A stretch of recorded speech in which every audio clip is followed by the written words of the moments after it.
France Info. À livre ouvert, c'est le rendez-vous avec les libraires du réseau lalibrairie.com et aujourd'hui des romans étrangers au programme. Bonjour Guillaume Vitu. Bonjour. De la librairie L'Atelier dans le 20e arrondissement à Paris. On va commencer par une rappeuse qui se fait romancière. C'est la jeune londonienne Kate Tempest qui a déjà fait des albums. On la connaît surtout en tant que rappeuse, mais elle est aussi poète, elle écrit du théâtre. Et donc son premier roman paru l'an dernier en Grande-Bretagne sort en France aux éditions Rivage. Écoute, la ville tombée. Est-ce qu'on peut dire que c'est un livre sur la jeunesse actuelle ?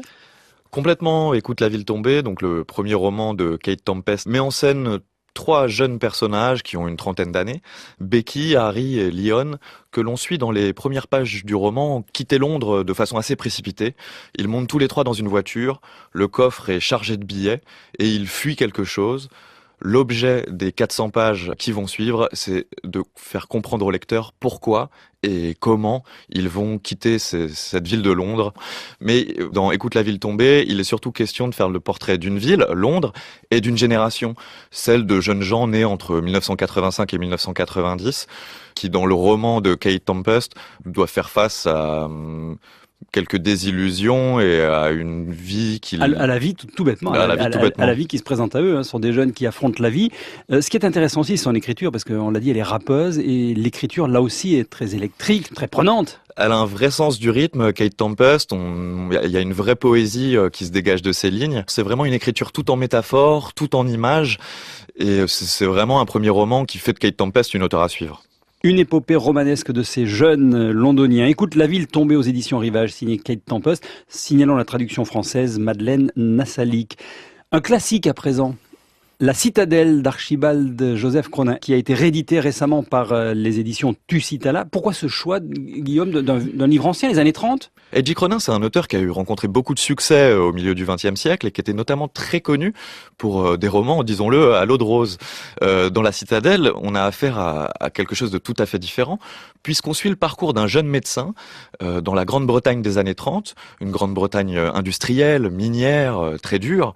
Et on suit ce jeune médecin qui va voir ses convictions, son honnêteté mise à l'épreuve par il est partagé entre ses ambitions et l'honnêteté, c'est ça. Complètement.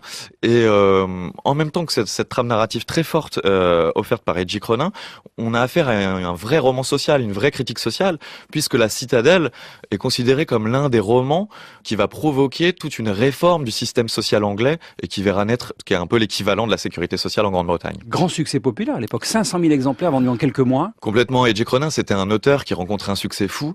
Je crois que c'est 150 000 exemplaires vendus dans les 2 premières semaines, ce qui est complètement inimaginable aujourd'hui. Oui. Et alors, ce qui est intéressant aussi, c'est que c'est un sujet qui reste d'actualité, parce que la question de la réforme, on la pose tous les jours. On le voit aux news, on le voit partout. On la pose tous les jours. C'est un roman qui reste très actuel et le style très direct, très efficace de Eddie Cronin en fait un roman qui n'a pas vieilli du tout. La Citadelle de Eddie Cronin chez Tusitala. Juste un petit mot sur cet éditeur. Tusitala, c'est une jeune maison d'édition puisqu'elle doit avoir 5 ou 6 ans. Elle est spécialisée dans la publication d'auteurs anglo-saxons. Elle est dirigée par 2 jeunes éditeurs brillants, Carmela Chergui et Michael Demetz, et qui se sont fait spécialistes de dénicher comme ça des véritables petits bijoux. C'est une maison à suivre, Tusitala. Enfin, une note un peu plus lumineuse avec Mark Twain, évidemment, dont on connaît l'humour, la causticité. C'est un livre paru chez Actes Sud. Ce sont des textes de l'auteur américain écrits à la fin de sa vie, s'appelle Cette maudite race humaine. Oui, un petit recueil de textes truculents. Actes Sud a eu la très bonne idée de publier ce texte inédit de Mark Twain, Cette maudite race humaine, dans lequel l'auteur pose une question très simple. Le monde a-t-il été créé pour l'homme ? On a là un petit texte entre philosophie et humour. C'est très drôle, très savoureux, c'est très bien écrit. Ça fait une 60aine de pages.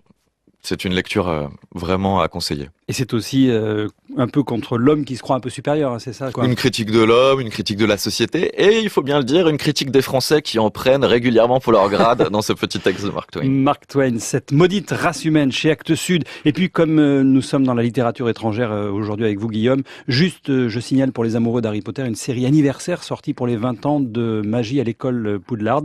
1998-2018, le premier volume de l'histoire de Harry est décliné en 4 volumes collector cartonnés avec des tranches aux couleurs des différentes maisons de la plus grande école de magie de tous les temps. Merci Guillaume Vitu. Merci à vous. De la librairie L'Atelier. Cette émission est à réécouter sur franceinfo.fr ou sur tous les sites de podcast en s'abonnant à livre ouvert.